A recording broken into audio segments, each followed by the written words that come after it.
नमस्कार। स्वागत है आप सभी का हम लोगों के ऑनलाइन प्लेटफॉर्म एग्ज़ाम कोच में।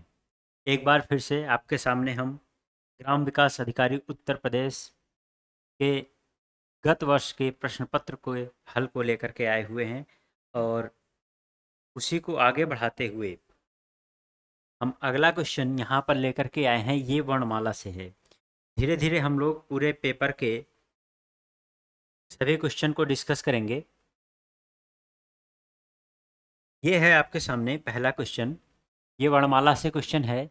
देखिए क्या लिखा है यहाँ पर। अंग्रेजी वर्णमाला में अभाज्य संख्या की के स्थान पर आने वाले सभी अक्षरों को हटा दिया जाता। किसको हटाया जाता है? अभाज्य संख्या के स्थान पर। वर्णमाला की नई श्रृंखला में 11वें स्थान पर क्या आएगा? देखिए ये 11वें स्थान पर नॉर्मली अगर देखा जाए तो पोजीशन होती है के की। ये 11 पर आता है वर्णमाला में। लेकिन इन्होंने क्या कहा? अभाज्य संख्या के स्थान पर आने वाले सभी अक्षरों को हटा दिया जाए। तो भाई इससे पहले अगर हम देखें तो अभाज्य संख्या कौन कौन सी आएगी? 2, 3, 5 और 7। ये 4 संख्याएं जब यहां से हट रही हैं अभाज्य संख्या की, तो देखो 4 स्थान ये आगे शिफ्ट हो जाएगा, मतलब +4 हो जाएगा। कल हम लोगों ने ऐसा एक क्वेश्चन किया था वहां पर भी। तो देखो उसी तरह का ये क्वेश्चन, लेकिन ये क्वेश्चन उससे बेहतर है। 11 4 15, हम पहुंचेंगे 15 पर। लेकिन ध्यान रखो आप, जब हम 15 पर पहुंच रहे हैं तो यहाँ बीच में अभी एक स्थान और है। वो कौन सा है? 13वां। वो भी तो प्राइम नंबर है, वो भी तो अभाज्य संख्या था। तो इसको भी तो हटाना पड़ेगा हमको। अगर हम इसको हटाएंगे तो हमें +1 करके एक और आगे बढ़ना होगा। तो यहाँ पर हम पहुंचेंगे 16 नंबर पर। ध्यान दो, फिर से यहाँ पर हम बात करते हैं एक बार। 4 था यहाँ पर, इन्होंने कहा 11वां।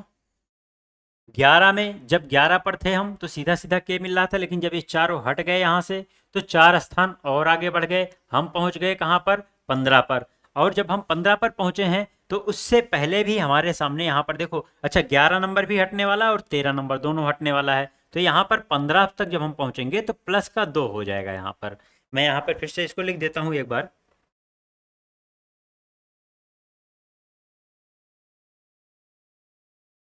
देखिए क्या हुआ, यहाँ पर जब 4 हटा है आपका तो 11 से हम अगर आगे बढ़ेंगे तो ये 11 भी हटेगा, तो कुल मिलाकर के 5 हटेगा। तो 11 5 हमारा सीधा सीधा हम पहुंचेंगे 16 पर। और 16 के बाद अगर यहाँ पर आप बीच में देखो तो 13 भी आपका एक प्राइम नंबर है और 13 भी यहाँ पर आपका हटेगा। और जैसे 13 यहाँ पर आएगा, 13 भी यहाँ से हटेगा, तुरंत हम यहाँ पर एक स्थान और आगे बढ़ेंगे और पहुंचेंगे 17 पर। लेकिन देखो 17 फिर से एक प्राइम है, ये भी तो अपनी जगह से हट चुका होगा। तो फिर इसके बाद हम पहुंचेंगे किस पे? 18 पर। और अब यहाँ पर कोई अगला जो प्राइम है वो 19 है, वो आगे मिलेगा। लेकिन अब हम 18 पर पहुंचे हैं। 18 होता है किसका? आर का। इसलिए हमारा आंसर क्या होगा? आर। तो देखिए अगर आप ए बी सी डी पूरा लिखने की कोशिश करोगे, ए बी सी डी पूरा लिख करके और उसके बाद उस पर नंबरिंग करोगे, तो नंबरिंग करके फिर आपको उस नंबर्स को हटाना होगा, फिर काउंटिंग करनी होगी। यह एक एक तरीका होगा आपका। लेकिन अगर इस तरह से आप समझो तो देखो क्या है, आप एक बार ये तो समझाने के लिए इतना लिखना पड़ा, अदरवाइज आप ऐसे देखते तो देखो 4 तो आपको दिखते, 2 3 5 7 आप ऐसे ही काउंट कर लेते कि 4 ये हट गए और 11वें स्थान वो 5 हट गया, 11 5 16 हुआ। और लेकिन उस 16 से पहले 13 भी हटा, इसलिए हम 17 पे पहुंचे और 17 खुद प्राइम है, वो भी हट गया, इसलिए क्या आया? 18। 18 का मतलब आर हो गया। इस तरह से हम इसको कर सकते हैं। नेक्स्ट क्वेश्चन देखो, ये क्वेश्चन भी अल्फाबेट का ही है।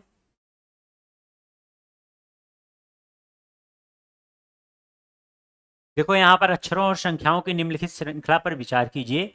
ये जो श्रृंखला दी गई है, दाएं से 31वें अक्षर के दाईं तरफ 17वें स्थान पर क्या आता है?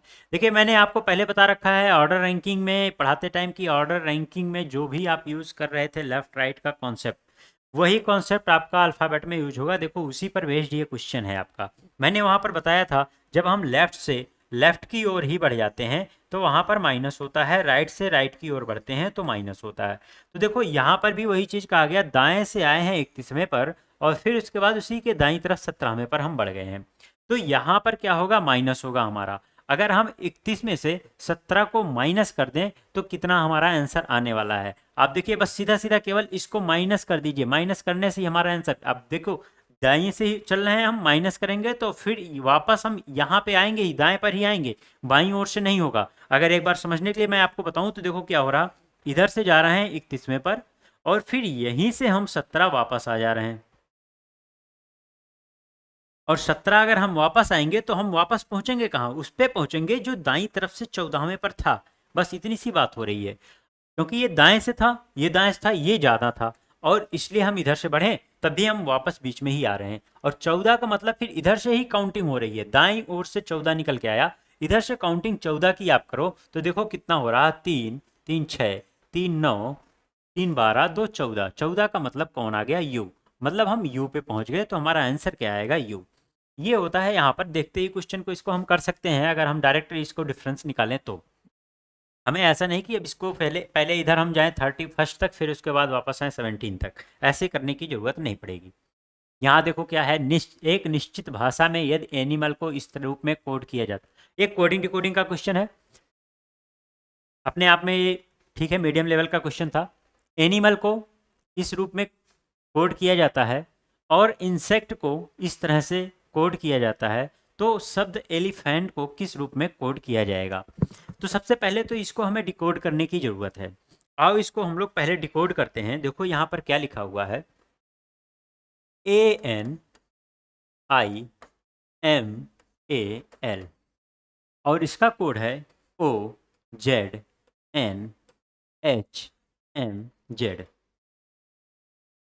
अगर आप ध्यान दो तो यहाँ पर देखो क्या हो रहा है, अगर पोजीशन की बात करो तो देखो ए किस पे आ रहा है, हमारा 1 पे, और यहाँ पर देखो ये किस पे आ रहा है, 14, I9, M13, 1 और 12।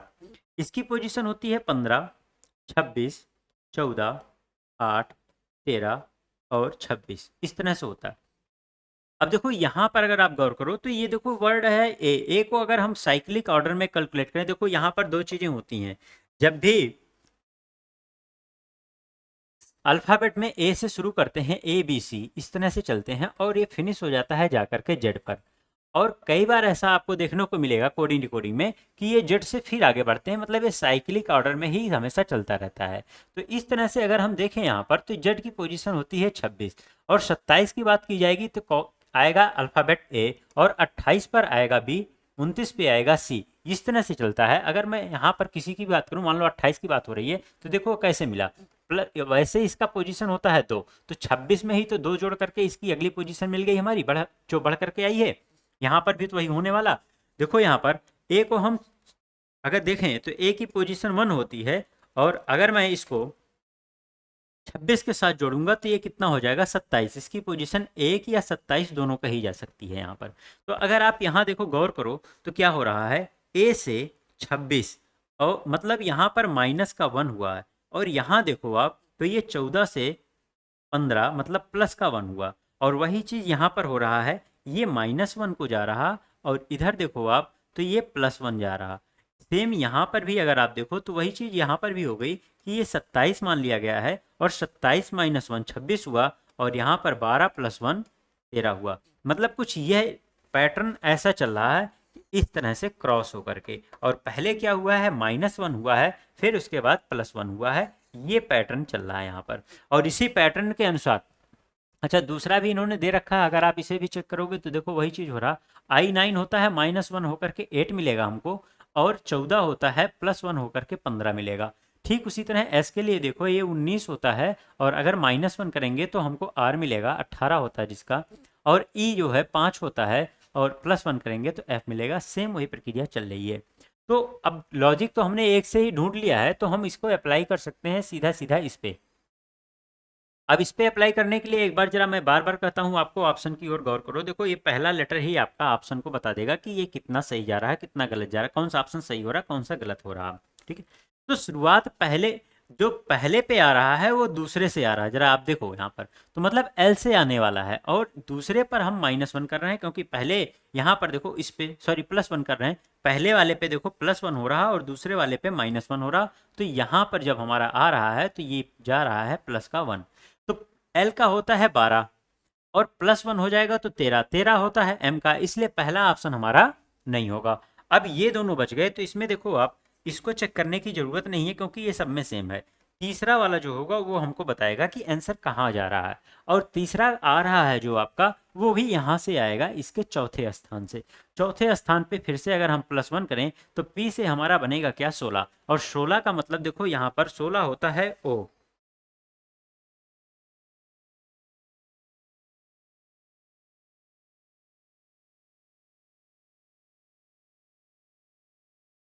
हम बात कर रहे थे P के लिए, P का होता है 16।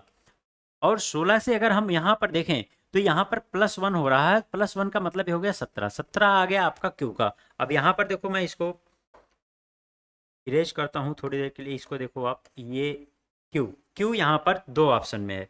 अब क्यू दो ऑप्शन में है तो ये ऑप्शन तो आपका कट गया।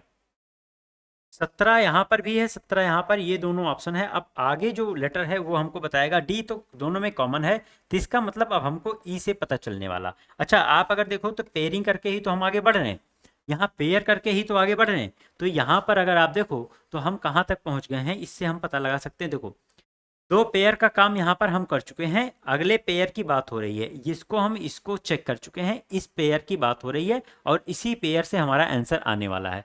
और सबसे पहले जो आ रहा है इस पेयर में, वो आएगा दूसरे वाले से, मतलब इससे, ए से। कुछ इस तरह से बन रहा है यहाँ पर। और ए का आपको पता है कि ए +1 है, और +1 के साथ यहाँ पर जब हम देखेंगे तो ये फिर से क्या हो जाएगा, +1 हो जाएगा, और +1 क्या हो जाएगा, 2 हो जाएगा। और 2 हमारा आएगा किस में, इस वाले में आ रहा है जहाँ पर बी लिखा हुआ है, इसलिए आंसर हमारा होगा डी पार्ट। तो इस तरीके से हमें कोड करना होता है। क्वेश्चन अपने आप में ठीक ठाक था। और आप देखो तो धीरे धीरे क्वेश्चन का लेवल बढ़ रहा है। पिछले क्लास में जो हम लोगों ने देखा था, वहाँ पर क्वेश्चन का जो लेवल था वो इससे थोड़ा सा हल्का था। अब आप देख रहे हो कि थोड़ा सा स्ट्रांग हुआ। अगली क्लास में हम लोग जब बढ़ेंगे तो वहाँ देखेंगे कि और भी अच्छे लेवल के क्वेश्चन आपको मिलेंगे। धीरे धीरे मैं क्लास का लेवल उठा रहा हूँ क्वेश्चन का। नेक्स्ट क्वेश्चन देखिए।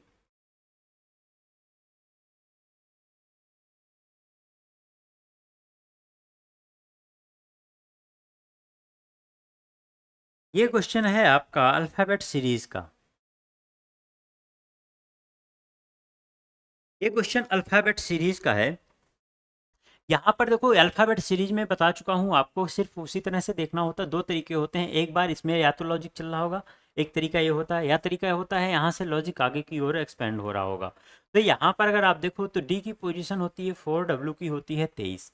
और यहाँ पर देखो इसकी पोजीशन, अच्छा, एक चीज़ अगर आप गौर करो तो आपको एक चीज़ दिख रहा होगा कि ये सब के सब क्या चल रहे हैं, अपोजिट अपोजिट चल रहे हैं।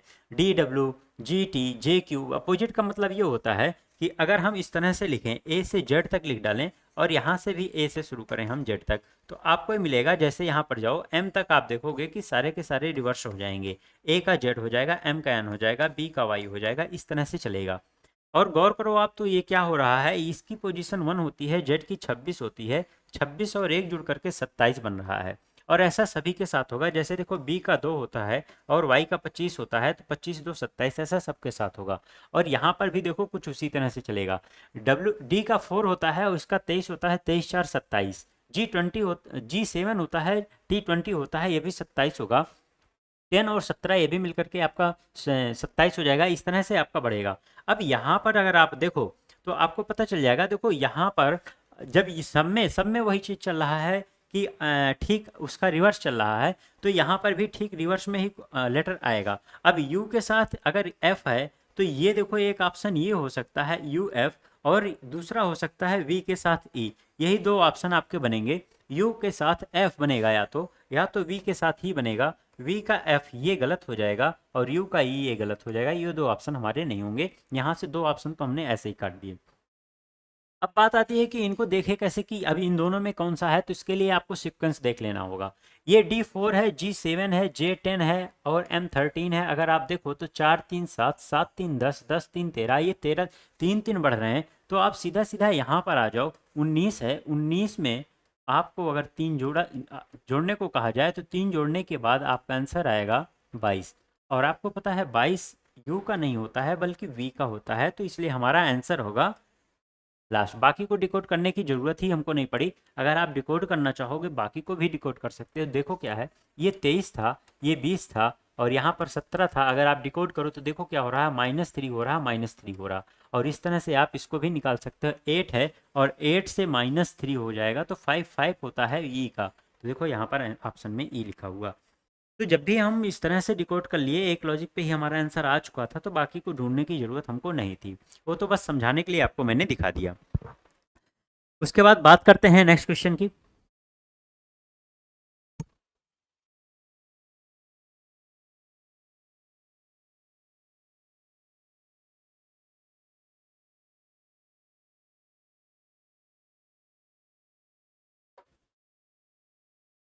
उस शब्द युग्म का चयन करें जो निम्नलिखित श्रृंखला में अगला आएगा। एक बार फिर से ही बहुत ही अच्छा सा क्वेश्चन है ये भी सीरीज ही है, अल्फ़ाबेट सीरीज है। लेकिन यहाँ पर मैं आपको लिख करके दिखाता हूँ, ये बहुत अच्छा क्वेश्चन है। ज़रा देखो क्या है, ए की पोजीशन 1 है, उसके बाद सी का 3 है और अगला आपका जो टर्म आ रहा है वो डी का 4 है, जी का 7 है। इस तरह से बन रहा है। तो देखो यहाँ पर लिखता हूँ 1 3 4 7 8 13 14 21 और यहाँ पर होगा आपका 22 7 8 21। ये आपका पूरा इसका पोजीशन होगा। अब यहाँ से फाइंड आउट करना है नेक्स्ट को। अगर आप पैटर्न जरा देखो, यहाँ पर +3 हो रहा है, फिर 4 हो रहा है, फिर 6 हो रहा है, उसके बाद फिर देखो यहाँ पर 8 हो रहा है और 8 के बाद फिर ये तुरंत कम हो गया। ये कैसे हो रहा है, ये बात आपको समझ में नहीं आई। अब यहाँ पर अगर हम देखो, अगर लिखना चाहें तो 8 को हम 26 के साथ जोड़ सकते हैं, जिसको हम 34 लिख सकते हैं। अगर हम 34 कर देंगे तो +12 हो जाएगा। कोई पैटर्न हमारा यहाँ तक नहीं बना है। और जब कोई पैटर्न यहाँ तक नहीं बना तो इस पैटर्न पे क्या चल रहा है ये बात ज़रा समझना आप लोग। मैं आपको बताता हूँ, यहाँ पर ध्यान से देखो आप लोग। यहाँ पर हो क्या रहा है, ये बहुत ही अच्छा सा क्वेश्चन था। 1 और 3 के बीच में अगर आप देखो तो यहाँ पर जो डिफरेंस बन रहा है वो कितने का बन रहा है, 2 का बन रहा। और 4 और 7 के बीच का डिफरेंस 3 बन रहा है। 8 और 13 के बीच का डिफरेंस 5 होगा। और यहाँ देखो 14 और 21 7 हो रहा है। 22 और 7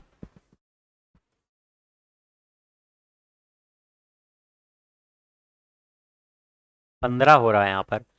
अगर मैं 7 को चेंज कर दूं, जरा देखो, 26 7 33 कर दूं इसको, तो देखो क्या हो रहा। अगर मैं इसको 33 कर दूं तो ये डिफरेंस कितने का बनेगा हमारा, ये डिफरेंस हमारा आएगा 11 का। अब 15 की बजाय 11 से समझो तो ज़्यादा अच्छा रहेगा। ये यही इस क्वेश्चन का यही ट्रिक था कि यहाँ पर इन्होंने आपको उलझा रखा था। मैं इसको 7 को 33 करता हूँ तो ये आपका डिफरेंस आएगा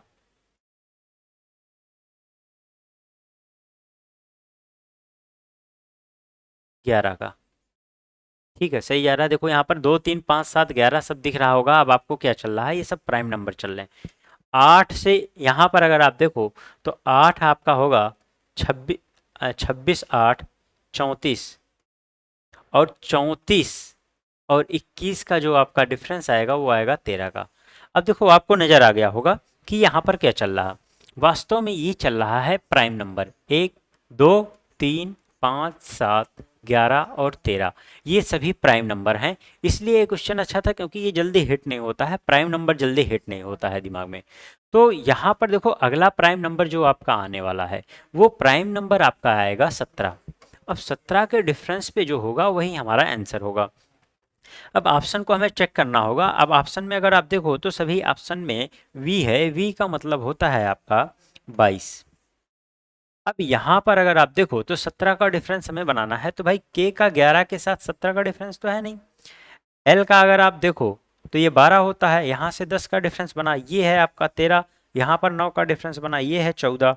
अब यहाँ से भी आपका डिफरेंस जो है 17 का नहीं बन रहा है। इसका मतलब कि यहाँ पर 17 का डिफरेंस बनाने के लिए हमें वो 26 वाला जो तरीका है उसका इस्तेमाल करना होगा, तब जाकर के कहीं हमारा आंसर आएगा। तो देखो अगर आप यहाँ पर देखो तो 17 यहाँ पर अगर हम इसमें जोड़ दें तो कितना बनने वाला है, 7 2 9 और 39। मतलब कि अगला जो आपका आने वाला है टर्म वो 39 बनना चाहिए। और 39 कब बनना चाहिए, 26 ऐड करके। तो आपको पता है कि इसके साथ नहीं, इसके साथ नहीं, फिर 3 यहीं पर है, यहीं पर जा करके देखो 13, 26 और 13 यही जा करके आपका 39 बनेगा और 17 का डिफरेंस आएगा। तो इसलिए आंसर हमारा होगा वी एम। तो ये क्वेश्चन अपने आप में बहुत ही बढ़िया क्वेश्चन था। चलो नेक्स्ट क्वेश्चन को देखते हैं हम लोग फिर से एक बार। अच्छा सा क्वेश्चन।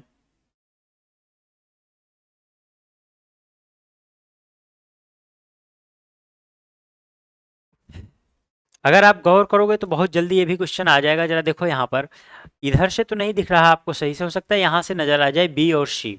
बी से सी हुआ है प्लस का 1 हुआ है, मतलब ये 2 से 3 पहुंचा है। और फिर उसके बाद 5 पहुंचा है, ये प्लस का 2 हो गया है। और इधर देखो आप 8 हुआ है, 8 का मतलब +3 हुआ है। इस तरह का पैटर्न चल रहा। तो 3 हो गया तो ये 4 हो जाएगा, और 4 के बाद अगला जो आपका आने वाला है वो प्लस का 5 आएगा। और प्लस का 5, 12 में प्लस का 5 करें तो 17 मिलेगा। 17 हमारा सिर्फ एक ऑप्शन में है, Q31, और हमारा आंसर आ गया। ये बहुत ही आसान, दूसरे को डिकोड करने की ज़रूरत हमको नहीं पड़ी, लेकिन अगर आप करना चाहोगे तो डिकोड कर सकते हो आप। अगर आप डिकोड करना चाहो तो कैसे कर सकते हो, जरा देखो यहाँ पर 29 और 31 का डिफरेंस अगर आप देखो तो यहाँ पर 2 का डिफरेंस बन रहा है, मतलब ये प्लस का 2 हो गया। और इसमें अगर आप देखो, ये सिर्फ समझाने के लिए है, एग्जाम में अगर इतने पे आंसर आ गया तो आप टिक करके निकल लेना, यहाँ पर करने की जरूरत नहीं है। अब यहाँ पर देखो 29 और 32 का डिफरेंस देखो तो माइनस का 3 हुआ। यहाँ पर अगर आप देखो तो ये क्या हुआ, प्लस का 2 हुआ। देखो पैटर्न मिलने लगा हमारा, +2 -3 +2 ऐसे चल रहा है। इसका मतलब इधर का माइनस का 3 आपका होना चाहिए। तो जरा यहाँ पर देखो बिल्कुल माइनस का 3 हो रहा। तो इस तरह से इसका ये पैटर्न है। अगर आप चेक करोगे तो आपको आंसर मिल जाएगा यहाँ पर पैटर्न पे। तो कुल मिला जुला करके ये आपको समझ में आ गया कि भाई अगर एक लॉजिक से हमारे पास आंसर आ गया है तो दूसरे लॉजिक को करने की जरूरत नहीं है। नेक्स्ट क्वेश्चन देखते हैं।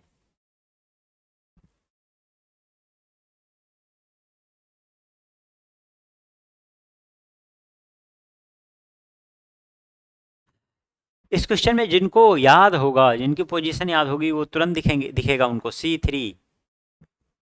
उनको तुरंत यहाँ पर पोजीशन नजर, नंबर्स जो है अल्फ़ाबेट नंबर के रूप में नजर आएंगे। C3, E5, G7, I9, K11। इसका मतलब यहाँ तक, ये आगे भी देख लो आप, O15 है, यहाँ पर Q17 है, यहाँ पर दिया गया। तो यहाँ पर अगर आप देखो तो डायरेक्ट लास्ट में पोजीशन ही पोजीशन दी गई, तो M की पोजीशन 13 होती, यहाँ पर 14 लिखा है, ये आंसर तो नहीं होगा। अच्छा यहाँ पर देखो n का 14 होता है, बिल्कुल सही, m का 13, m का 13, यहाँ तक, मतलब इन्हीं 3 में से कोई एक आंसर है हमारा। अब आंसर कौन सा है इसको देखने के लिए जरा हम अगले वाले को चेक करते हैं। तो अगला वाला अगर आप देखो तो W का 4 हो रहा है यहाँ पर, U का 6 हो रहा, S 8 हो रहा, Q 10, O 12, K16 ऐसे चल रहा। अब जरूरी नहीं कि ये यही चीज़ हो, ध्यान रखना इस चीज़ को, मैंने आपको बता रखा है कभी कभी क्या होता है आगे की ओर बढ़ता है। अब यहाँ पर अगर आप देखो तो 9 से ये क्या हो रहा है, 11 चल रहा है अगर हम देखें यहाँ पर। और फिर उसके बाद यहाँ पर अगर आप देखो तो 11 से 15 हो रहा है, 15 से 17 हो रहा है, 17 से 19 हो रहा है, 19 से 21 हो रहा है, 21 से 23 हो रहा है। दो दो का यहाँ पर डिफरेंस आपका क्रिएट हो रहा है। लेकिन यहाँ पर क्वेश्चन मार्क जो बीच में पड़ा हुआ है ये थोड़ा सा डिफरेंस यहाँ पर क्रिएट करेगा। जरा देखो यहाँ पर क्या होने वाला है, मैं यहाँ से बल्कि डिकोड कर देता हूँ। 23 - 2 21 मिलेगा, इसका W का 23 होता है, W का 23 होता है। 23 में से 2 माइनस होगा 21, ये मिल जाएगा हमको। और फिर उसके बाद यहाँ से 2 माइनस हो रहा है और 19 मिल रहा है, फिर यहाँ से 2 माइनस हो रहा है और 17 मिल रहा है। इसका मतलब यहाँ पर भी अगर आप जाओ, यहाँ पर जाओ तो इसी से आया हुआ है 2 माइनस करके। और यहाँ वो था 15, 15 से 2 माइनस हो जाएगा तो यहाँ पर आ जाएगा 13, और 13 होता है आपका M का। अब यहाँ पर देखो ऑप्शन दोनों शुरू हो गए, यहाँ पर M से दोनों शुरू हो रहे हैं, तो ये दो ऑप्शन आपके कैंसिल आउट हो गए। अब यहाँ पर अगर आप गौर करो तो हम ऑप्शन ऐसे भी काट सकते हैं बिना लॉजिक लगाए भी। तो देखो यहाँ पर क्या हो रहा है यहाँ पर W और U सबका जो आगे नंबर दिया हुआ है सबके आगे, ये इनकी पोजीशन नहीं है, जबकि ऑप्शन में ये इसका पोजीशन है। तो भाई जब पोजीशन है तो ये आंसर नहीं होना चाहिए, ये ऑप्शन हमारा ये वाला होना चाहिए। लेकिन जरूरी नहीं कि हम इसी पे इस पे काट ही दें। अब हम देख लेते हैं इसको ऑप्शन, अगर आपको एग्जाम में करना हो तो इस तरह से आप टिक कर सकते हो, लेकिन यहाँ पर जरूरी नहीं कि आप इस चीज़ को करो। तो देखो यहाँ पर क्या हो रहा है, इसको हमने डायरेक्टली देखा था कि ये पोजीशन पोजीशन चल रहा था, और इसको अगर आप देखो तो W का होता है 23 और 23 4 मिलकर के होता है 27। अब आपको याद आया कि जब भी हम W की बात करें तो W की स्टार्टिंग पोजीशन 23 और रिवर्स पोजीशन 4। अब ये वही चीज़ तो है जो 27 बन रहा था दोनों जोड़ करके, इसका मतलब इसकी रिवर्स पोजीशन लिखी गई है। ठीक यहाँ पर देखो 21 इसका होता है 6, इसका 21 6 27 रिवर्स पोजीशन लिखी गई है। इसका भी चेक करो आप, तो वही चीज़ है। अगर हम इसी तरीके से ऑप्शन को, जैसे दो ऑप्शन हमने काटा था, अगर हम उसी बेसिस पे काटते हैं यहाँ पर, तो देखो कौन सा कटेगा हमारा। ऑब्वियसली ये वाला तो कटेगा, फिर हमारा आंसर यही वाला आएगा, वही जो इससे पहले मैंने बताया कि इस तरह से देख के भी हम काट सकते थे। आप देखो कि लॉजिक निकालें हम, तब भी हमारा आंसर वही आया। तो इस तरीके से ये क्वेश्चन आपको करना। आज की क्लास हम बहुत फास्ट लेकर के नहीं चल रहे हैं, बड़े आराम से, इसलिए क्योंकि आज के क्वेश्चन आपके बहुत अच्छे हैं, बहुत अच्छे से आपको समझना होगा इन सब चीज़ों को। आगे बढ़ते हैं, नेक्स्ट क्वेश्चन देखो। ये तो बहुत आसान सा क्वेश्चन है, इसको हमें जरूरी नहीं कि हम इसको सॉल्व भी करें, आप तो खुद कर सकते हो। देखो यहाँ पर क्या है, अक्षरों और संख्याओं की निम्नलिखित श्रृंखला में संख्याओं की गिनती और स्वरों की गिनती के बीच क्या अंतर है। तो मतलब कि अगर हम संख्याओं की गिनती कर लें और स्वरों की गिनती कर लें, उसका डिफरेंस निकाल लें तो आ जाएगा। एक तरीका तो हमारे पास यही होगा सीधा सीधा, कि भाई जितने यहाँ पर ये वॉवेल्स हैं, स्वर हैं, इनको हम यहाँ पर देख लें कितने स्वर आ रहे हैं हमारे, और उसके बाद फिर जो है हम इनकी काउंटिंग कर लें। तो इस तरीके से फिर उसके बाद नंबर्स की काउंटिंग कर लें, कितने नंबर हैं और उनके बीच का डिफरेंस निकाल लें। एक तरीका ये होगा, या फिर एक तरीका होगा कि एक आप वॉवेल और एक नंबर दोनों को काटते चले जाओ, जो लास्ट में बच जाएगा एक्स्ट्रा वही हमारा आंसर आ जाएगा। ठीक, तो यहाँ पर एक्स्ट्रा मतलब नंबर या वॉवेल में कोई एक्स्ट्रा, बाकी सभी लेटर की बात नहीं हो रही, क्योंकि ये काउंटिंग नंबर और वॉवेल के साथ हो रही है। ये आपको करना है, बहुत आसान सा क्वेश्चन है, इसलिए मैं इसको प्रॉपरली जूम कर दे रहा हूँ एक बार। आप इसको स्क्रीनशॉट ले करके इस क्वेश्चन का, और इसको आप लोग सॉल्व करना, और कमेंट में आपका आंसर दिखना चाहिए। आप लोग इस पर कमेंट करो, देखते हैं कितने लोग आप आंसर निकाल पाते हो इसका। बहुत आसान सा क्वेश्चन है, कोई बड़ी बात नहीं है आपके यहाँ, बस 1 मिनट का काम है ये। नेक्स्ट क्वेश्चन की बात करते हैं। ये भी एक आसान सा ही क्वेश्चन है, क्लास में तो बहुत क्वेश्चन ऐसे कर चुके हो आप लोग, कुछ सेकंड में ही आप इसका आंसर दे सकते हो। देखो यहाँ पर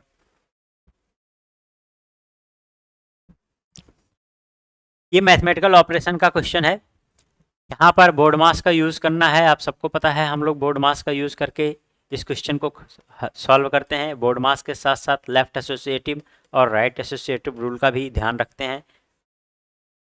इससे क्या होता है, कई बार हम डायरेक्टली आंसर को निकाल लेते हैं। देखो यहाँ पर क्या है, यदि हम प्लस को डिवीजन से और माइनस को मल्टीप्लिकेशन से प्रतिस्थापित, प्रतिस्थापित का मतलब होता है इंटरचेंज, आपस में बदल देना जिनको कहते हैं, इंटरचेंज कर दें, तो निम्नलिखित समीकरण में का क्या मान होगा। तो देखो इस क्वेश्चन को कैसे करेंगे, अगर मैं यहीं पर बताऊं तो देखो प्लस को क्या कर देना है, डिवीजन कर देना है, प्लस को डिवीजन कर देना है और डिवीजन को प्लस कर देना है, और मल्टीप्लिकेशन को माइनस करना है, इसको मल्टीप्लिकेशन करना। मतलब कुछ इस तरह से हमारा व्यंजक जो होगा, एक्सप्रेशन होगा, कुछ इस फॉर्म में आने वाला है। और इसको सॉल्व करने के लिए बोर्ड मास के अकॉर्डिंग सबसे पहले ये सॉल्व होगा, और जब ये सॉल्व होगा तो देखो क्या आने वाला है, यहाँ पर आएगा आपका 8, और फिर बनेगा 3 माइनस 2, और यहाँ सॉरी यहाँ पर आपका होगा 3 माइनस, और ये मल्टीप्लिकेशन कितना आएगा 10, ये हमारा बनेगा, क्योंकि ये इस डिवीजन के बाद अगला स्टेप इसका होगा। अब इसमें लेफ्ट एसोसिएशन हम लगा सकते हैं। लेफ्ट एसोसिएशन के अनुसार अगर आप देखो तो 8 3 11 माइनस 10, तुरंत हमारा आंसर आ जाएगा 1। बहुत ही आसान सा क्वेश्चन था ये।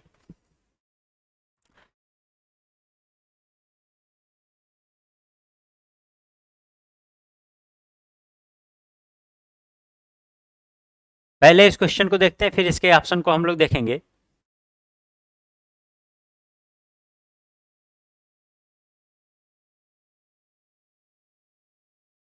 देखो क्वेश्चन में क्या कहा गया, बहुत अच्छे से पढ़ना आप लोग, यही खासियत थी इस पेपर की किसी इन्होंने डेटा सफिशिएंसी मतलब इस टाइप के क्वेश्चन को पूरा भर रखा था पेपर में, और इसी से बच्चे काफ़ी ज़्यादा परेशान हुए। बहुत बढ़िया क्वेश्चन इसका बनता है इस टॉपिक का, और किसी भी टॉपिक को अपने साथ इंक्लूड कर लेता है, किसी भी टॉपिक से बन सकता है क्वेश्चन, इसलिए बहुत ही इंपॉर्टेंट है आपके लिए।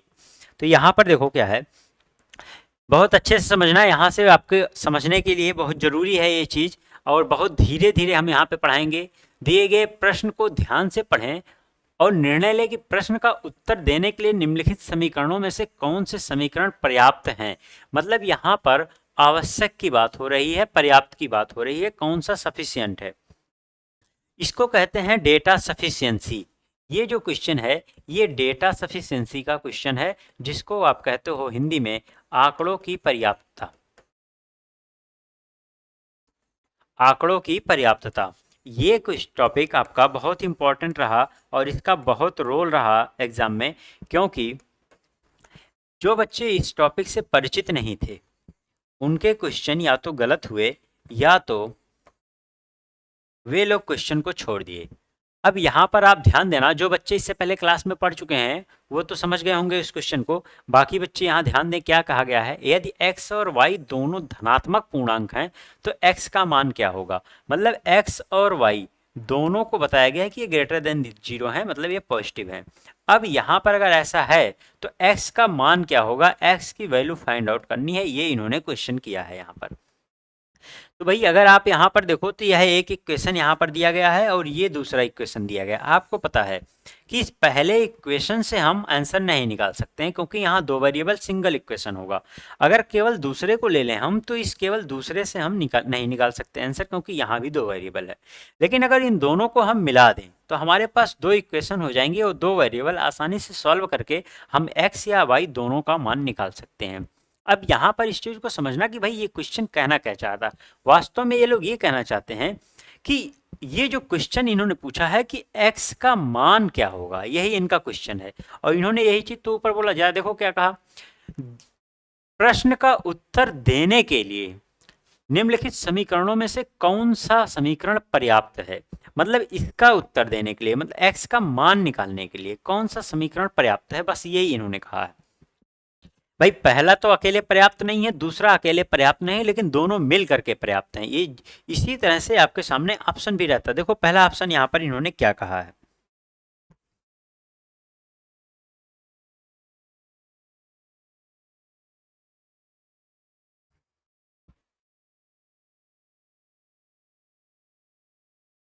पहला ऑप्शन ये क्या कह रहे हैं, पहले ऑप्शन में इन्होंने कहा x का मान प्राप्त करने के लिए केवल समीकरण एक पर्याप्त है। तो अभी आपने देखा कि समीकरण एक अकेले नहीं पर्याप्त है, ये कहना गलत होगा कि केवल समीकरण एक पर्याप्त है।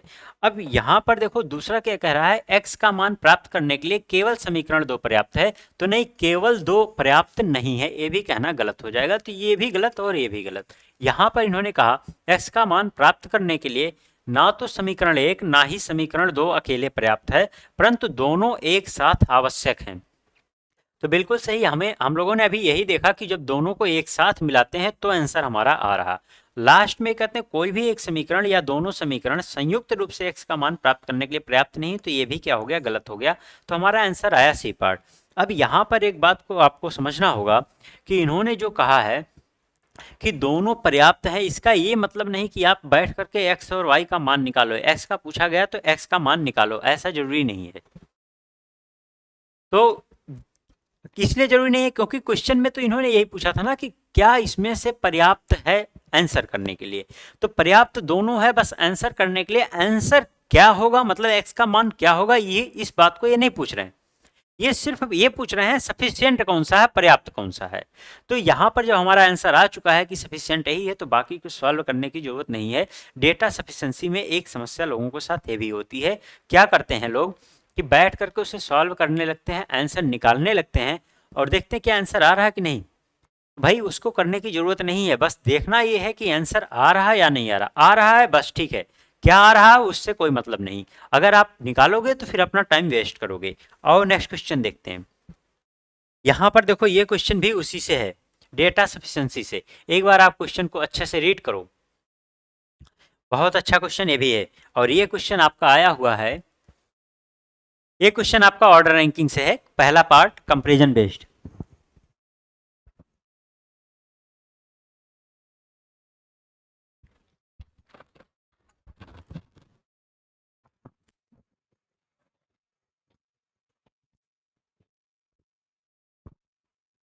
देखो क्वेश्चन में क्या कहा, दिए गए प्रश्न को पढ़ें और निर्णय लें कि प्रश्न का उत्तर देने के लिए निम्नलिखित विकल्पों में से किस विकल्प की अतिरिक्त रूप से आवश्यकता है।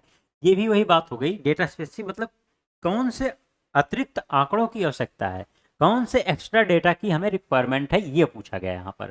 तो देखो प्रश्न क्या है, यहाँ से प्रश्न है इनका, सुधाकर रमेश से लंबा है और राजेश सुधाकर से छोटा है। इतनी इंफॉर्मेशन देने के बाद इन्होंने प्रश्न यहाँ पे किया है, उनमें सबसे छोटा कौन है, मतलब हमें सबसे छोटा फाइंड आउट करना। अब जो नहीं कि हम सॉल्व करेंगे, हमें बस देखना है कि कौन से डेटा से हमारा आंसर आएगा सबसे छोटे का। अब जो डेटा दिया गया है उसका पहले हम यूज करते हैं। इन्होंने कहा सुधाकर रमेश से लंबा है, तो आओ इसको हम ड्रा करते हैं। यहाँ पर सुधाकर रमेश से लंबा है, ये है सुधाकर, और सुधाकर लंबा है रमेश से। आगे इन्होंने कहा और राजेश सुधाकर से छोटा है। राजेश अगर सुधाकर से छोटा है तो देखो राजेश यहाँ यहाँ कहीं हो सकता है, फिर से ये रेंज वाला क्वेश्चन हो गया ना, कि राजेश सुधाकर से अगर छोटा है तो राजेश या तो इधर आएगा या तो इधर आएगा, ये कहा गया। इन्होंने पूछा था इनमें सबसे छोटा कौन है। भाई यहाँ अगर आप देखो तो सबसे छोटा नहीं बता सकते हो अभी, या तो आपका रमेश आएगा छोटा या तो राजेश आएगा, इन्हीं दोनों में से कोई एक आएगा। लेकिन कौन इसमें छोटा है अभी हम नहीं बता सकते जब तक यहाँ कोई एक्स्ट्रा इन्फॉर्मेशन ना मिले। वो एक्स्ट्रा इन्फॉर्मेशन कौन सा है ऑप्शन में, वही छांट करके हमें बता देना। देखो यहाँ पर पहला ऑप्शन ये क्या कहते हैं, पहले ऑप्शन में इन्होंने कहा रमेश, रमेश सबसे लंबा व्यक्ति है, रमेश सबसे लंबा व्यक्ति है। अगर यहाँ पर ये कहते हैं रमेश सबसे लंबा व्यक्ति है तो ध्यान दो आप, यहाँ पर रमेश सबसे लंबा व्यक्ति ये नहीं है, गलत है, ये कहना गलत है। और दूसरी चीज, इस इंफॉर्मेशन का यूज करके भी हम यहाँ पर नहीं निकाल सकते। यहाँ पर सुधाकर रमेश से लंबा है पहले कहा गया था, और ये एक नया इन्फॉर्मेशन जो गलत इन्फॉर्मेशन भी है, इसका यूज कोई नहीं है, ये गलत होगा। आगे देखो इन्होंने क्या कहा, सुधाकर सबसे छोटा व्यक्ति नहीं है। सुधाकर सबसे छोटा व्यक्ति नहीं है, ये कोई नया इन्फॉर्मेशन नहीं है, वही इन्फॉर्मेशन है जो इन्फॉर्मेशन ऑलरेडी हमारे पास था कि सुधाकर जो है सबसे बड़ा है। देखो इसका मतलब सुधाकर सबसे छोटा नहीं है, तो ऑलरेडी ये वाला हमारा ऑप्शन जो होगा दूसरा वाला, वो वही इन्फॉर्मेशन है जो दिया गया था, इसलिए ये भी हमारा क्या होगा, गलत ही होगा। अगला देखो क्या कहा, राजेश सबसे लंबा व्यक्ति नहीं है। अच्छा एक चीज देखो, राजेश सबसे लंबा व्यक्ति नहीं है जब इन्होंने कहा, तो यहाँ अगर आप देखो तो राजेश वास्तव में सबसे लंबा व्यक्ति नहीं है, तो इससे क्या हमारा ये निकल के आ गया कि सबसे छोटा है क्या, नहीं, ये कहना गलत होगा। क्यों, क्योंकि अभी तो इन दोनों का कंपेयर नहीं हुआ ना। राजेश सबसे लंबा नहीं है, इसका ये मतलब नहीं हुआ राजेश ही सबसे छोटा व्यक्ति है। तो ये राजेश है, राजेश सबसे छोटा व्यक्ति है, ये कहना गलत होगा। राजेश सबसे लंबा नहीं है बिल्कुल सही है, क्योंकि राजेश या तो यहाँ आएगा या तो यहाँ आएगा, तो सबसे लंबा नहीं होगा। तो इन्होंने कोई एक्स्ट्रा इन्फॉर्मेशन नहीं दिया, तो यहाँ से देखो ये ऑप्शन भी आपका कट गया। और इतना काटने के बाद एग्जाम में जब भी आप इतना काट दो तो तुरंत ऑप्शन टिक कर देना चौथे पर, क्योंकि तीन तो कट ही गए, चौथा आंसर है, बस आगे बढ़ जाना। लेकिन यहाँ आप इस चीज को देखो, यहाँ पर इन्होंने क्या कहा, राजेश सबसे छोटा व्यक्ति नहीं है। राजेश सबसे छोटा व्यक्ति नहीं है, भाई राजेश अगर सबसे छोटा व्यक्ति नहीं है तो देखो राजेश के बारे में क्या कहा गया था, राजेश या तो यहाँ होगा या तो यहाँ होगा। अब इन्होंने कहा नहीं, राजेश सबसे छोटे स्थान पे नहीं आएगा, इसका मतलब राजेश यहाँ आएगा, राजेश यहाँ आएगा, तो सबसे छोटा रमेश हो जाएगा, आंसर हमारा निकल जाएगा। तो देखो हमारा फोर्थ ऑप्शन यही कह रहा था। तो यही है डेटा सफिशिएंसी। आगे देखो नेक्स्ट क्वेश्चन,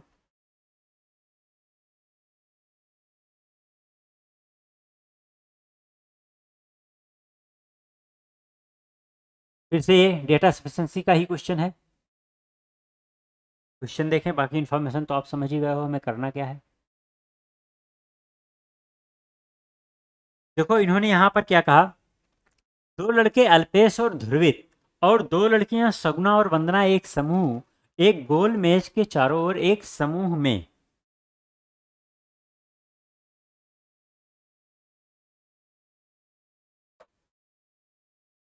एक समूह में एक गोल मेज के चारों ओर बैठा है, चारों ओर बैठे हैं, सभी का मुंह अंदर की ओर है और उनके बीच बराबर दूरी है। अल्पेश ध्रुवित और सगुना के बीच बैठा है।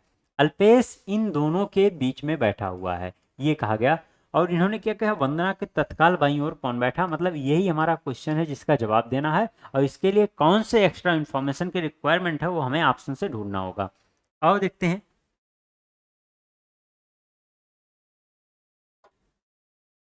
दो लड़के अल्पेश और ध्रुवित, दो लड़कियां सुगना और वंदना, मतलब यहाँ चार लोग हैं और सर्कुलर बैठे हैं एक गोल मेज के चारों ओर। तो इस तरह से डायग्राम को बनाना शुरू करेंगे। बाकी और तरीके जो हमने आपको बता रखा है कि बिना इस तरह से डायग्राम बना करके, क्वेश्चन बहुत छोटा है उस तरह से भी हो जाएगा। तो छोटे क्वेश्चन के लिए जरूरी नहीं है कि हम डायग्राम बनाए या ना बनाए, टाइम उतना ही लगना। बड़े क्वेश्चन जब आपके सामने होते हैं और वहाँ पर हम डायग्राम से बचने की कोशिश करते हैं, क्योंकि वहाँ कई डायग्राम बनते हैं तो दिक्कत होती है। यहाँ देखो क्या होने वाला है। इन्होंने कहा सभी का मुख अंदर की ओर है, सब अंदर के तरफ बैठे हैं। इससे क्या निष्कर्ष निकला, इससे यही निष्कर्ष निकला कि यहाँ जो राइट होगा इनका इस डायरेक्शन में होगा और लेफ्ट होगा तो इस डायरेक्शन में होगा। और इन्होंने कहा अल्पेश ध्रुवित और शगुना के बीच बैठा हुआ है। अल्पेश को ध्रुवित और शगुना के बीच में बैठाएंगे, कहीं बैठा दो आप। अल्पेश यहाँ है, ध्रुवित यहाँ है, तो शगुना यहाँ पर है। या फिर ये सिचुएशन हो सकती है कि ध्रुवित यहाँ पर हो, तब उस केस में शगुना यहाँ पर होगी। ये दो सिचुएशन यहाँ पर हो सकती है। अब ये दोनों स्थान तो ध्रुवित और शगुना के द्वारा ऑक्युपाई कर लिए गए हैं, तो वंदना ही है एक बची हुई कि जो जिसके लिए स्थान चाहिए। तो एक ही स्थान खाली है, ये वंदना को हो गया। मतलब दो स्थान हमारे फिक्स हो गए, एक अल्पेश का और एक वंदना का, दो स्थान फिक्स हुआ है। बस ध्रुवित और शगुना का स्थान कंफर्म नहीं है। अगर इनका स्थान कंफर्म होगा तब हम इस चीज को बता सकते हैं कि वंदना के तत्काल बाईं ओर कौन बैठा। वंदना का मुख अगर इधर है तो वंदना का तत्काल बायां स्थान ये वाला होगा। मतलब इस स्थान पे हमको बताना है कि यहाँ पर कौन आने वाला। अब ये इंफॉर्मेशन कैसे निकलेगा, ये तब निकलेगा या तो ध्रुवित का स्थान फिक्स हो जाए या तो शगुना का, दोनों में से किसी एक का स्थान फिक्स हो जाए। अब ऐसे ही ऑप्शन हमको ढूंढने होंगे जहां से आंसर निकल के आ जाए। अब वो चाहे इनके रिस्पेक्ट में, अल्पेश के रिस्पेक्ट में ये फिक्स हो या फिर वंदना, किसी के रिस्पेक्ट में फिक्स हो जाना चाहिए। यहाँ देखो इन्होंने क्या कहा, वंदना अल्पेश के सामने बैठी है। तो देखो ये वही इन्फॉर्मेशन जो ऑलरेडी हमारे पास है, कोई एक्स्ट्रा इन्फॉर्मेशन नहीं है ये, तो इसलिए फर्स्ट ऑप्शन हमारा आंसर नहीं होगा। फिर इन्होंने कहा ध्रुवित सगुना के सामने बैठा है, तो ये दोनों सिचुएशन में आमने सामने ही आने वाले हैं ये दोनों, तो ये भी कोई एक्स्ट्रा इन्फॉर्मेशन नहीं है। तीसरा बोलता है ध्रुवित अल्पेश के तुरंत दाएं बैठा। अल्पेश का मुख इधर है तो दायां स्थान इसका इधर होगा। और इन्होंने कहा ध्रुवित अल्पेश के तुरंत दाईं ओर बैठा है, तो इसका मतलब यहाँ पर ध्रुवित ही है, सगुना यहाँ पर नहीं है। तो यहाँ पर सगुना बैठी हुई है, स्थान फिक्स हो गया, सारी चीज इन्फॉर्मेशन आ गई। हमें निकालने की जरूरत नहीं है, कुछ और आगे सोचने की जरूरत नहीं है, सीधा सीधा हम आंसर टिक करेंगे। आंसर हमारा यहाँ पर आएगा सी पार्ट। नेक्स्ट क्वेश्चन देखिए।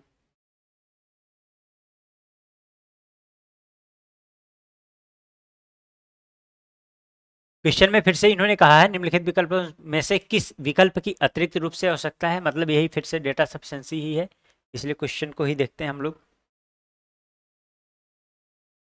एक ऑप्शन यहाँ पर है मिसिंग, ए बी सी, एक ऑप्शन डी है मिसिंग। खैर हम लोग आगे बढ़ते हैं, देखते हैं इन्हीं में से अगर कोई ऑप्शन होगा ठीक है, अदरवाइज मैं फोर्थ ऑप्शन अभी आपको बताता हूँ। देखते हैं।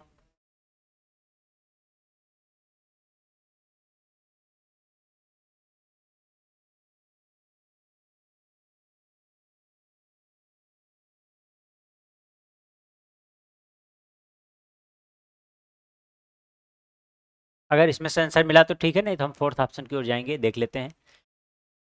यहाँ पर इन्होंने कहा है ए बी का पति है और सी ए का पुत्र है, डी और ई एफ के बच्चे हैं, जो ए और बी की बहू है। जो का मतलब किसके लिए आ गया भाई, एफ के लिए आ गया। इससे कंफर्म हो गया कि एफ एक फीमेल है। ए और बी की बहू है, सी और एफ के बीच क्या संबंध है, ये इस क्वेश्चन का हमें आंसर देना है। सी और एफ के बीच में क्या संबंध है ये निकालना हमें। अब यहाँ पर देखो जब हम डायग्राम को ड्रॉ करेंगे तो भी चीज़ें हमको समझ में आएंगी कि यहाँ पर क्या होने वाला। ए बी का पति है, ए बी का पति है, इस तरह का डायग्राम होगा। ए पति है बी का, तो ऑब्वियसली बी उसकी पत्नी है। और कह रहा सी ए का पुत्र है, ए का पुत्र है सी, ये मेल पर्सन हो गया। और इन्होंने कहा डी और ई एफ के बच्चे हैं। अब यहाँ पर इंफॉर्मेशन अलग से हम इसको लिख लेते हैं, डी और ई एफ के बच्चे हैं, एफ की दोनों संतानें हैं। यहाँ तक किसी का जेंडर कंफर्म नहीं था, लेकिन आगे जैसे इन्होंने कहा जो ए और बी की बहू है, मतलब बहू कौन है, एफ। और अगर ए और बी की बहू है तो देखो यहाँ पर दो सिचुएशन हो सकती है, क्या क्या। पहली ये कि एफ इसी की ही पत्नी हो, और दूसरी ऐसी हो, दूसरा सिचुएशन ये हो सकता है कि बी, ए और बी का एक पुत्र सी हो और दूसरा पुत्र भी कोई और हो और उसकी पत्नी हो एफ। दूसरी सिचुएशन ये हो सकती है। ये दो सिचुएशन हो सकती है। अब देखो यहाँ पर होगा डी और ई और यहाँ पर आएगा डी और ई, इस तरह से सिचुएशन बनेगी। इस डेटा का यूज हम लोगों ने कर लिया है।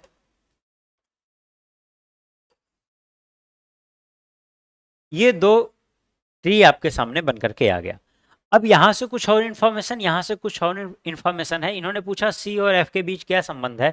अगर आप यहाँ देखो सी और एफ के बीच पति पत्नी का संबंध बन रहा है, जबकि यहाँ पर अगर आप देखो तो ये पति पत्नी का संबंध नहीं है। अब सी के लिए एफ या तो उसकी भाभी है या तो उसकी भवै है, दो सिचुएशन यहाँ पे हो सकती है। खैर क्या है वो चीज़ हमें नहीं देखना, बस हमें इन्फॉर्मेशन निकालना। अभी यहाँ पर इन्फॉर्मेशन क्लियर नहीं है, अब उसको क्लियर करना है बाकी दिए गए ऑप्शन के इन्फॉर्मेशन से। पहले में इन्होंने क्या कहा, सी की दो बहनें हैं, एक उससे बड़ी और दूसरी उससे छोटी है। तो आप देखो सी की दो बहनें हैं, एक उससे बड़ी एक उससे छोटी, तो इससे कोई इन्फॉर्मेशन निकल के नहीं आने वाला हमारा। भाई यहाँ पर भी दो बहनें होंगी, यहाँ पे दो बहनें बना दोगे, उससे ये क्लियर नहीं होगा कि एफ सी की पत्नी है या नहीं है। आगे इन्होंने क्या कहा, सी अपने माता पिता का इकलौता पुत्र है। लो इसी में ही क्लियर हो गया, इसलिए हमारा आंसर हो गया सेकंड पार्ट। ये कैसे हो गया जरा देखो, यहाँ पर इन्होंने जैसे ही कहा सी अपने माता पिता का इकलौता पुत्र है, तो इसका मतलब ये यहाँ पर ये वाला जो डायग्राम है जिसमें सी अकेला नजर आ रहा है, यही आंसर होगा। और ये वाला डायग्राम आपका कैंसिल हो जाएगा, ये डायग्राम एक्सेप्टेबल है, ये रिजेक्ट कर दो आप। तो इससे हमारा निष्कर्ष निकल करके आ रहा। भाई दो डायग्राम हमारे पास थे, जैसे एक रिजेक्ट होता है एक है, तो एक से हम क्लियर आंसर निकाल सकते हैं कि सी और एफ में पति पत्नी का संबंध है। तो इसलिए हमारा आंसर होगा सेकंड पार्ट। और आज की क्लास में हम लोगों ने जितना पढ़ा है ये बहुत ही इंपॉर्टेंट था, इसको आप लोग ज़रूर पूरा अच्छे से पढ़िए, ज़रूरत पड़े तो रिवाइज कीजिए इसको, पूरे क्लास को एक बार दोबारा देखिए, क्योंकि अगला क्लास आपका फिर से बहुत ही अच्छा क्लास होने वाला है। हम लोग डेटा सफिशिएंसी के साथ साथ और भी क्वेश्चन को लेकर के आ रहे हैं। थैंक यू आज की क्लास के लिए, और आप लोग लाइक और शेयर सब्सक्राइब जरूर कीजिए। जय हिंद।